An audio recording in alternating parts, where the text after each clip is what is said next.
Hello दोस्त, आप देख रहे हैं क्लियर बीपीएससी चैनल और हम आपके साथ आज बात करने वाले हैं मुख्य परीक्षा अभ्यास प्रश्न का जो जीएस पेपर 1 से संबंधित होगा, बीपीएससी से जीएस पेपर 1 से। और आज हम पाल कला और बौद्ध धर्म ये दोनों कैसे आपस में जुड़े हुए हैं और इसका कौन सा क्वेश्चन लेंगे। हम लोग आज बात करेंगे पाल कला और उससे संबंधित बौद्ध धर्मों पे। तो पाल कला बौद्ध धर्म से कितने संबंध थे, उसके क्या थे, इसका क्वेश्चन हम पढ़ेंगे। उसके बाद हम लोग इस पे फॉर्मेटिंग करने का सोचेंगे, उसका आंसर का राइटिंग देखेंगे। तो आप लोग बेसिक से सीख रहे हैं आंसर जो उत्तर लेखन कला है। तो आप लोग नए आए हैं तो इस वीडियो को शेयर करते हुए चैनल को सब्सक्राइब कर लीजिए ताकि आपको बीपीएससी की तैयारी से संबंधित कोई भी कंटेंट लेकर के आए तो आपको मिलता रहे। टेलीग्राम चैनल को ज्वाइन कर लीजिए ताकि आपको डेली करंट अफेयर के साथ साथ न्यूज़पेपर हिंदी और इंग्लिश में मिलता रहे। और जो पीटी के लिहाज से आपको इंपॉर्टेंट के साथ साथ आपको मुख्य परीक्षा में भी बहुत ही फायदेमंद होगा। फेसबुक इंस्टाग्राम पेज को लाइक और फॉलो कर सकते हैं। आपको पता होना चाहिए कि हमारे करंट अफेयर सीरीज से हम दावा करते हैं कि 90 से 95% क्वेश्चन करंट अफेयर का हमारे ही करंट अफेयर सीरीज से आएगा। इसका प्रूफ हम AA एग्जाम में और बीपीएससी के 67th एग्जाम में हम दे चुके हैं। अगर आप हमारे करंट अफेयर सीरीज से जुड़ना चाहते हैं तो जाकर के हमारे चैनल पर वीडियो देखिए। प्रॉपर जो है पिछले 10 महीने से बिहार स्पेशल के साथ साथ राष्ट्रीय अंतर्राष्ट्रीय करंट अफेयर डाला जा रहा है। अगर आपको उसका पीडीएफ चाहिए तो आप एक काम कर सकते हैं, टेलीग्राम या व्हाट्सएप पे आप हमसे संपर्क कर सकते हैं इस नंबर पे 8757463383 पे। इस पे आप मैसेज कीजिए, आपको पीडीएफ का जो सुविधा हो वो आपको दिया जाएगा। तो आप लोग बने रहिए। चलते हैं हम क्वेश्चन की तरफ और देखते हैं कि क्या क्वेश्चन हम पाल कला और बौद्ध धर्म से बना सकते हैं।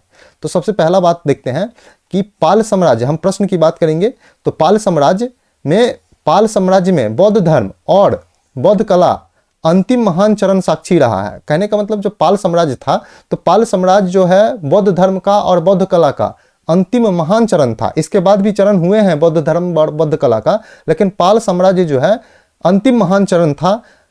इस कथन के आलोक में पाल कालीन कला की मुख्य विशेषताओं पर प्रकाश डालिए। तो हम ये क्वेश्चन समझ रहे हैं कि हमारा क्वेश्चन का डिमांड है कि पहले पाल कला क्या था, ये इसका आप बात कर सकते हैं। बौद्ध धर्म और बौद्ध कला अंतिम महान चरण पाल कला क्यों था, इसकी डिमांड कर रहा है क्वेश्चन। उसके बाद पाल कला की मुख्य विशेषताओं की चर्चा करने के लिए आपको बोल रहा है जो आप दो चार चाल। तो हम क्या करेंगे, अभी आपको एकदम शॉर्ट में बताएंगे ताकि आप समझने की कोशिश कीजिए और लिखने की कोशिश कीजिए, क्योंकि बीपीएससी में 500 शब्द में होता है। तो 500 शब्द का जो है क्वेश्चन अभी हम बाद में लेके आएंगे। पाल कला पे पूरा पाल कला को तैयार करके लेके आएंगे, क्योंकि पाल कला से क्वेश्चन बार बार रिपीट किया जाता है। तो हम लोग इस पे लेके आएंगे, लेकिन अभी फिलहाल हम लोग बेसिक तौर पे देखते हैं, क्योंकि इस बार उम्मीद है कि बौद्ध धर्म से रिलेट करके पूछा जाएगा। तो हम आपको बेसिक तौर पे बता रहे हैं। तो चलते हैं इसका फॉर्मेटिंग की तरफ। फॉर्मेटिंग देखते हैं, हल करने का दृष्टिकोण देखेंगे। तो सबसे पहले पाल वंश का आप संक्षिप्त परिचय दीजिएगा, जो आप उत्तर का शुरुआत कर सकते हैं परिचय के साथ। उसके बाद आप चर्चा कीजिएगा बॉडी पार्ट में, जिसमें आप पाल शासन में बौद्ध धर्म एक अंतिम महान चरण कैसे था, इसकी चर्चा कीजिएगा। दूसरा ये है।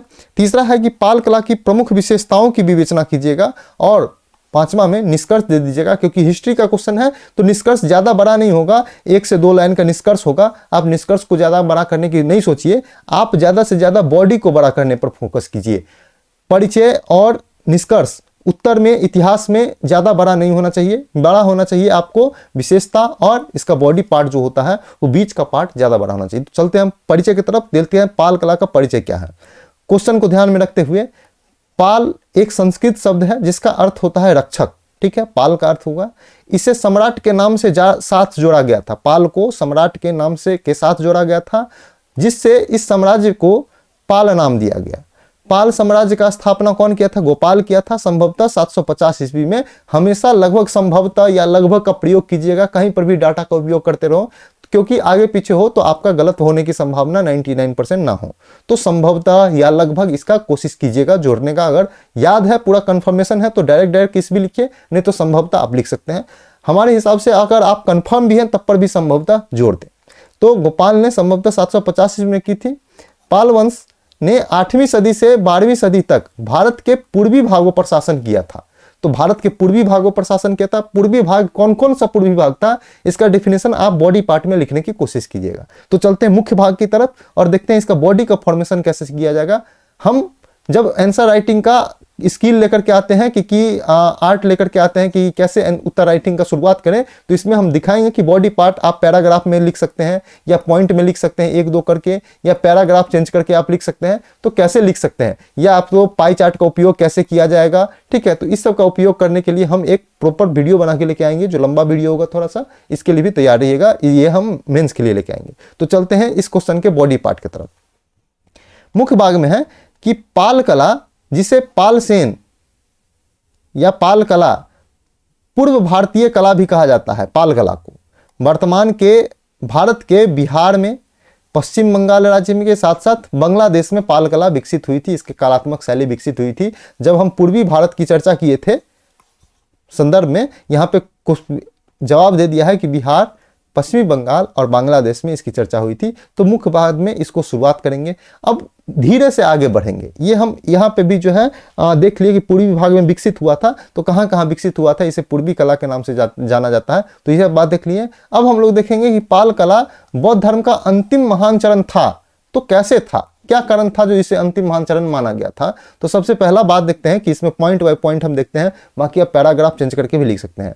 पहला है कि नालंदा और विक्रमशिला जैसे विभिन्न बौद्ध मठ शिक्षा और कला का महान केंद्र थे। यहाँ पर बौद्ध विषयों से संबंधित कई पांडुलिपियां तैयार करने के साथ साथ तार के पत्तों पर ब्रजायन बौद्ध देवताओं का चित्रित किया जाता था। कब, ये पाल कला का, पाल काल का बात है। दूसरा है कि पाल शासकों ने बौद्ध धर्म को अपने राज्य धर्म के रूप में संरक्षण दिया था। कौन, पाल शासकों ने अपने राज्य धर्म के रूप में बौद्ध धर्म को संरक्षण दिया था। और पाल कला में मंदिरों के बौद्ध स्तूप अंड शैली जैसे छतें होती थी, उसका बंगला छत कहा जाता था। तो पाल शासक ने जो बौद्ध का जो स्तूप होता है, जिसको स्तूप जो गोलाकार होता है, अंड शैली होता है, उसकी छतें होती है, उसे बंगला छत कहा जाता था। और उसका निर्माण बार बार पाल शासकों ने करवाया, अपने भवनों पर भी करवाया और स्तूप में निर्माण में भी करवाया। आगे देखते हैं कि इन्होंने गौंड शासक कौन थे, शशांक, उसके द्वारा नष्ट किए गए बौद्ध स्थान को फिर से बनवाया। कौन, पाल शासकों ने। और बौद्ध धर्म को अंतरराष्ट्रीयकरण को बढ़ावा दिया। कौन, पाल साम्राज्य के राजाओं ने। इसके अलावा बात करें तो पाल वंश भारत का ऐसा प्रमुख अंतिम वंश था जिसके तहत बौद्ध धर्म को राज्य का समर्थन प्राप्त था।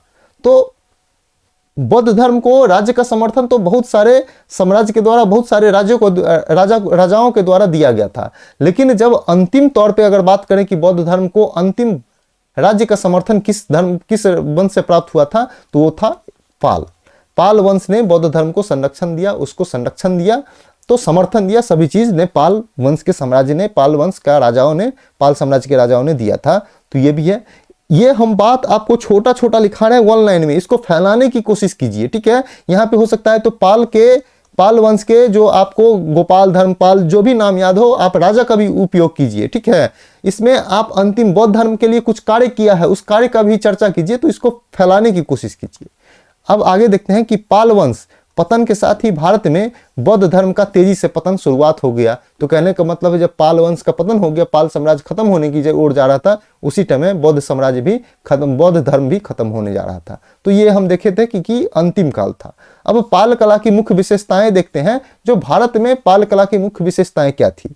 तो सबसे पहला है कि पाल वंश की कला और स्थापत्य विकास से पाल मूर्ति कला शैली का विकास हुआ है। तो पाल वंश जो है एक मूर्ति कला शैली भारत को दिया है। ये प्रमुख विशेषताएं थी, जो कला और स्थापत्य कला दोनों में पाल वंश का जो है योगदान है प्रमुख रूप से। अब पाल उस समय, किस समय, पाल कला के समय कला और स्थापत्य में बंगाली समाज में कई क्षेत्रीय पहलू देखे जा सकते थे।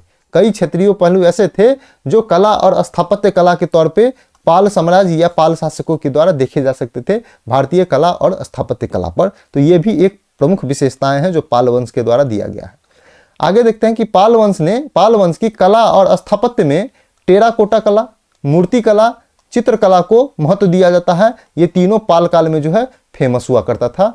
टेराकोटा होता है जो मिट्टियों के द्वारा या लकड़ियों के जो खिलौने या कुछ सामग्री बनाया जाता है, उसको टेराकोटा कहते हैं। मूर्ति कला आप लोग जानते होंगे, चित्रकला भी जानते होंगे। इसमें पाल वंश जो है बहुत ही महत्वपूर्ण योगदान दिया है। अब पहाड़पुर में धर्मपाल द्वारा बनवाया गया सोमपुर महाविहार, जो बौद्ध धर्म से संबंधित है, पाल वंश के बेहतरीन स्थापत्य में से एक है। तो ये जो सोमपुर महाविहार है, ये बौद्ध धर्म से संबंधित है और यह पाल वंश का बेहतरीन नमूने या बेहतरीन स्थापत्य कला में से एक है। स्थापत्य कला क्या होता है? जो स्थापित हो चुका है जो कला, जैसे मंदिर, मस्जिद और जो भवन होता है, किले होते हैं, उसको स्थापत्य कला में चलते थे। उसके बाद देखते हैं कि महान मठ, जिसे सोमपुर महाविहार ऊपर पढ़े हैं के नाम से जाना जाता था, 12वीं शताब्दी तक एक प्रसिद्ध बौद्ध केंद्र भी बन चुका था, सोमपुर महाविहार, जिसे धर्मपाल ने स्थापना करवाया था। यहाँ पे हम लोग देखे हैं, तो ये भी है। अब आगे देखते हैं आगे क्या था कि विक्रमशिला विहार आप लोग सुने होंगे, बिहार में ही है। उद्यंतपुरी विहार भी है और जगदल विहार भी है। जैसे ये तीनों जो स्थापत्य कला थे, पाल शासन या पाल साम्राज्य के राजाओं के द्वारा ही विकसित किया गया था। तो विक्रमशिला, उद्यंतपुरी और जगदल, ऊपर में हम सोमपुर महाविहार की चर्चा कर चुके हैं। और यहाँ पे 3 और विहार की चर्चा किए हैं जो पाल शासकों के संरक्षण में बनवाया गया था और पाल वंश का, पाल शासनकाल का प्रमुख स्थापत्य कला में से एक है। इसी अवधि के दौरान उत्तम नक्काशी, मतलब उत्तम कला के लिए, उत्तम जो है खुदाई के लिए के साथ कांस्य मूर्ति का निर्माण को बढ़ावा मिला। मतलब उत्तम जो सफाई की, हाथ की सफाई जो कहते हैं, नक्काशी मतलब उसको तराशा गया हो कोई चीज को, तो कांस्य की मूर्ति ऐसा बनाया गया, उससे तराश कर बनाया गया, जो पाल कला का उत्तम नक्काशी के तौर पे जाना जाता है। इस दौरान, पाल कला के दौरान, स्थापत्य की उन्नति होने के क्रम में विभिन्न बौद्ध विहारों का भी उदय हुआ। आप लोग अभी सोमपुर देखे हैं, सोमपुर बौद्ध विहार, विक्रमशिला बौद्ध विहार, उद्यंतपुरी बौद्ध विहार और जगदल बौद्ध विहार, इसका भी विकास पाल कला के समय में हुआ है। तो ये भी एक प्रमुख विशेषताओं में से एक है। आगे हम बात करें तो टेराकोटा पट्टिकाओं का अनुप्रयोग इसकी कलात्मक प्रतिभा का एक अन्य उदाहरण है। तो टेराकोटा का भी प्रयोग जो है पाल कला में विशेष तौर पे किया गया है। इन पट्टिकाओं का उपयोग दीवार की सतह की सजावट के रूप में किया जाता था और इसे बंगाल के कलाकारों के प्रतिभा के रूप में जाना जाता है। तो दीवारों को सजाने के लिए इस टेराकोटा का प्रयोग पाल कला में किया जाता था। तो हम लोग बेसिक तौर पे देखे हैं कि पाल कला की, हम लोग पहले बात किए हैं कि पाल कला की अगर हम बात करें तो हम लोग पाल कला की सबसे पहले हम क्वेश्चन देखे हैं, क्वेश्चन ये देखे हैं। तो क्वेश्चन में हम लोग को जानना था कि अंतिम महान चरण क्यों था और पालकालीन विशेषता क्या था और पाल साम्राज्य क्या था। तो हम लोग पहले क्वेश्चन का फॉर्मेटिंग समझे हैं, फिर हम लोग हल परिचय करने की कोशिश किए हैं, समझे हैं कि परिचय क्या होना चाहिए। उसके बाद हम लोग मुख्य भाग पर आए हैं और पाल कला का जो ये अंतिम बौद्ध चरण कैसे था, अंतिम बौद्ध चरण कैसे था, इस पे हम चर्चा किए हैं। उसके बाद अगर हम बात करें तो इसमें उसके बाद हम लोग बात क्या किए हैं उसके बाद हम लोग क्या देखे हैं कि इसकी प्रमुख विशेषताएं क्या थी। अब हम लोग प्रमुख विशेषताएं की चर्चा किए हैं और हम अंतिम में आते हैं। तो अंतिम में निष्कर्ष बात करते हैं। हिस्ट्री का क्वेश्चन है, इसलिए निष्कर्ष आप लोग खुद भी बड़ा करने का सोच सकते हैं, लेकिन हम एक लाइन का निष्कर्ष देंगे। उसमें क्या है कि पाल वंश विभिन्न दक्षिण एशियाई देशों में बौद्ध मठों के प्रसार के साथ साथ विचारों के मुक्त आदान प्रदान करने का मार्ग प्रशस्त किया। इसमें जोड़ सकते हैं कि पाल वंश जो था वो बौद्ध धर्म का जो है जीवित रखने की कोशिश किया, लेकिन पाल वंश की जो है पतन के साथ ही बौद्ध धर्म का पतन प्रारंभ हो गया, क्योंकि इसके बाद बौद्ध धर्म को कोई भी राज्य संरक्षण प्राप्त नहीं हुआ। तो ये भी इस तरह का निष्कर्ष होता है। तो आप निष्कर्ष को बड़ा से बड़ा करने का सोचिए, लिखिए, लिखते लिखते आपको आइडिया आएगा कि ये कैसे लिखा जाता है। आप इसको बड़ा करने का कोशिश कीजिए, सोचिए कि ये कैसे इसको फैलाया जा सकता है। हम अभी पूरा लिख के देंगे तो कल बहुत सारे बच्चे को मैसेज आया था, बच्चे का मैसेज आया था कि सर आप पूरा क्वेश्चन आंसर राइटिंग करवाइए, तो उसका भी लेके आएंगे, लेकिन आप 1-2 का ट्राई करके भेजिए। कल का जो उत्तर लेखन था उसमें से 4 बच्चे ऐसे थे जो हमको उत्तर लेखन के भेजे। आज भी हम रिक्वेस्ट करेंगे कि आप लोग बड़े तौर पे जो है लिखने का कोशिश कीजिए। जब तक लिखिएगा नहीं तब तक हाथ खुलेगा नहीं आपका, आप लिख नहीं पाइएगा। तो आप नहीं आए हैं तो क्लियर बीपीएससी चैनल पे, तो इसको यूट्यूब वीडियो को शेयर करते हुए चैनल को सब्सक्राइब कर लीजिए, टेलीग्राम चैनल को ज्वाइन कर लीजिए, ताकि आपको बीपीएससी की तैयारी से जो भी कंटेंट आए आपको मिलता रहे। फेसबुक और इंस्टाग्राम पेज को लाइक और फॉलो कर सकते हैं। अगर आपको हमारे करंट अफेयर का पीडीएफ चाहिए तो आप हमसे संपर्क कर सकते हैं 8757463383 नंबर पे, और यहाँ पे आप टेलीग्राम या व्हाट्सएप पे मैसेज कीजिएगा। आपको करंट अफेयर का जो है, करंट अफेयर सीरीज का जो है आपको पीडीएफ दिया जाता है। तो आज के लिए इतना ही था। आप लोग पढ़ते रहिए, रिवीजन करते रहिए। उत्तर लेखन अभी टाइम है, आप उत्तर जो है मेंस का उत्तर लिख सकते हैं। अभी आप पूरा दिसंबर तक 1-2 क्वेश्चन, 1-आध क्वेश्चन आप तैयार कर सकते हैं, लिख सकते हैं, क्योंकि लिखिएगा तभी आपका हाथ खुलेगा। तो आप लोग लिखते रहिए, पढ़ते रहिए, रिवीजन करते रहिए। आज के लिए इतना ही था। Thank you so much.